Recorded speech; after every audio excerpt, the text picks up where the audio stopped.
Bon, du coup, c'est reparti. J'ai fait une vidéo qui va être bientôt en ligne, ou qui est déjà. J'ai remplacé ça, les charbons. Bon, bah ça n'a pas trop rectifié le problème. Donc on va faire autrement. On va reprendre tout le circuit de charge depuis le début. J'ai testé les régulateurs, j'en ai deux. A priori, le problème vient pas de là, puisque j'ai le même problème sur les deux. Donc il me reste deux solutions. Un, le rotor aurait perdu son magnétisme, peu probable, mais ça arrive. Deux, le stator, qui aura un fil coupé, un truc comme ça. Donc aujourd'hui, on va tester le rotor. Pour tester un rotor, c'est con comme la lune. Tu prends un rotor, tu l'excites et tu vois s'il est magnétique. Dit comme ça fait presque porno bizarre.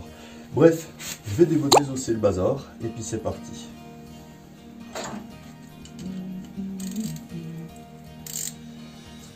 Alors vous noterez que je filme à genoux alors que je peux monter la moto. Je suis quand même un gars vachement réfléchi quand je bosse. Quand on démonte ça, c'est pas complètement anodin. Dans le sens où faut pas qu'il y ait de la ferraille ou quelque chose qui rentre dedans. C'est comme c'est un aimant, ça peut mal se passer. Parce qu'un rotor c'est quand même pris sur le vélo, ça tourne quoi. Quand on dit 12 000 tours minute, c'est vrai. Donc 12 000 tours minute là-dedans, vu le poids du bordel, s'il y a un bout de ferraille, ça sent la connerie.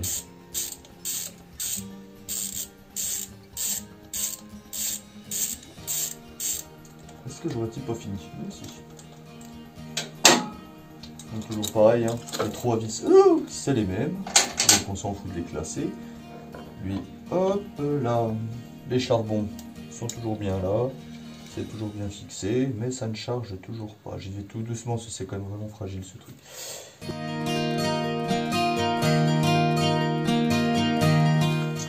Pour l'alimentation du rotor, je vais faire comme si je vais chanter le régulateur et le moteur. C'est-à-dire que ce que je disais, le régulateur, quand il a besoin de courant, il envoie du courant par la batterie, via la batterie, sur les deux charbons, qui viennent sur les pistes. Lui devient magnétique, génère un champ magnétique autour des bobinages, génère du coup un courant alternatif qui remonte au régulateur qui va le transformer. Pour vérifier s'il est encore magnétique, il suffit que je lui envoie du jus ici. Pour ce faire, j'ai une batterie à moitié squeeze qui est là, voire complètement squeeze, ce qui est possible aussi. J'en ai une autre là qui est à moitié en charge, donc je vais me démerder en trouvant des fils électriques pour toucher le truc puis vérifier si ça colle. Alors du fil électrique,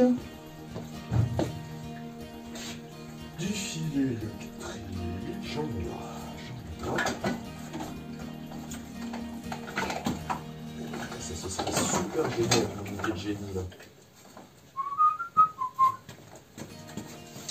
Tant que rien n'attend. Regardez, tac tac, oh, c'est pas magique ça. Avec une prise de courant, je vais pouvoir faire le truc.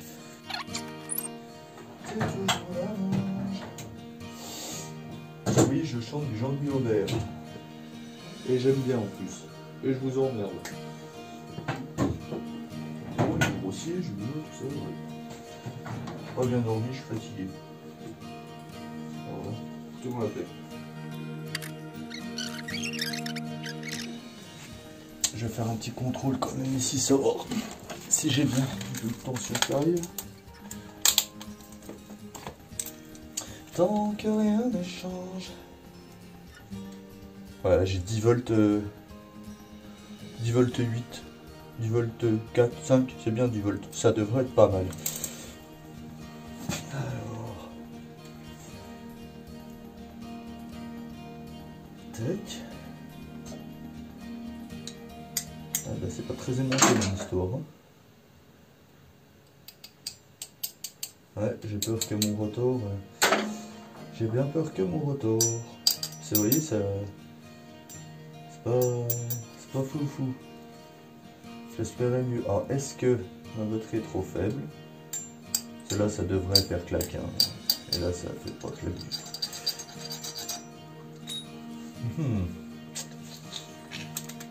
Et ben, j'ai peut-être bien claqué ça. Alors je vais essayer sur une autre batterie dans le doute quand même, parce que peut-être qu'elle est un peu faiblante celle-ci. Là j'en ai une qui est en charge. Hop, hop, pardon, je fais bouger la télé. Je vérifie un coup.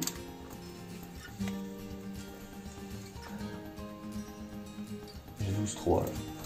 C'est bien 12,3.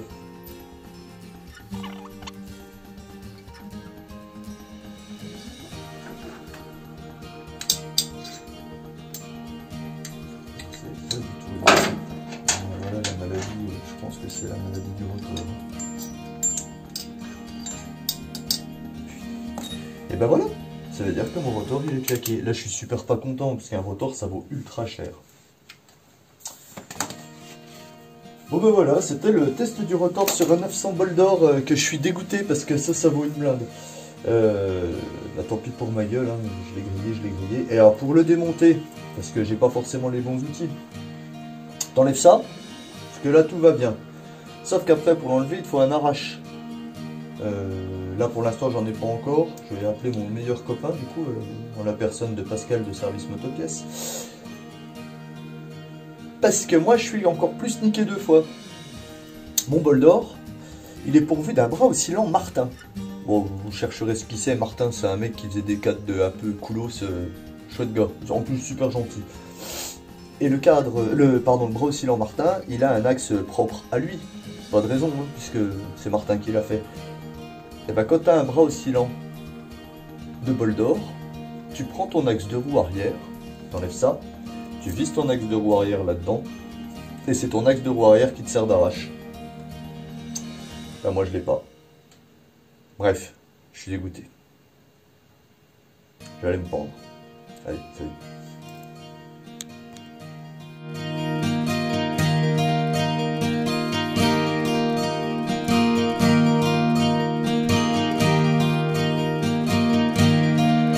Voilà, j'ai 10 volts... 10 volts 8. Voilà, j'ai 10 volts... 10 volts 8. Voilà, j'ai 10 volts... 10 volts 8.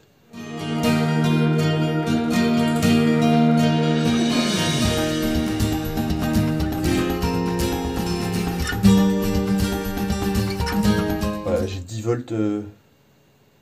10 volts 8.